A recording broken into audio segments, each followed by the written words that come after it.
Good morning children. Today we will discuss about setting data type for a field. Okay children. In this one there are two types are there. First one is setting data type in a datasheet view. The second one is setting data type in a design view. Okay children. So the first one is setting data type in a datasheet view. MS Access 2010 automatically assigns a data type to the field based on the data what you have entered in the table children. Okay, to define a specific data type for a field, that means if you want to define a specific one, for that only you should do this all. Okay children, first step is click to add header and choose the required data type. Okay children, required data type from the drop down menu. See here, drop down menu will be where it will be in the click to add will be there now children no, there you should click to add, then you will get the drop down list. There you can select whatever which type of data type you want, you can select that one children, or click on the required data type that you want to assign to the field from the data type gallery present in the add and delete group on the fields tab. On the fields tab we have add and delete group children.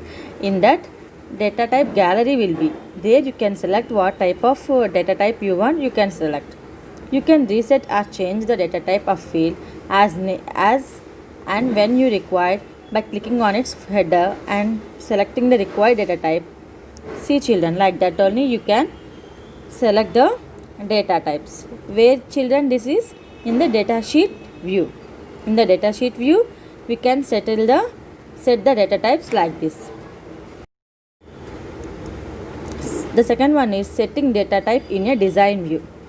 Okay children, whenever you want to add fields to a table in the design view, for that each field is assigned a text data type by default.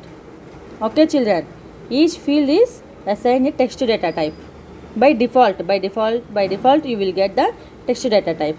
To change or to define a specific data type, for that we can change. Okay, if you want to change any other specific data type means you can change.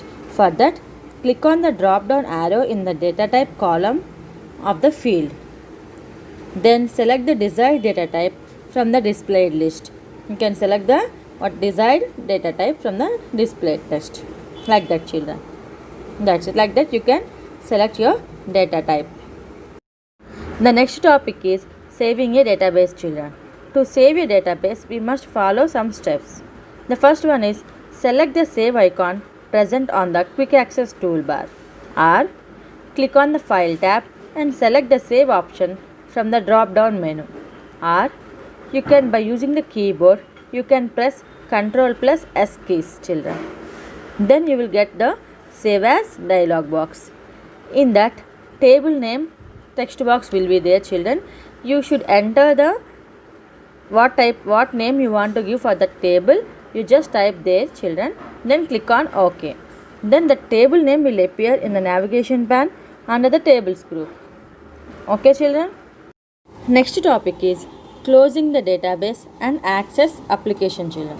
After finishing the work in Access, click on the close database option in the file tab to close the current database, or to close Microsoft Access application click on the file, then in that exit option will be there children, you just click on that exit.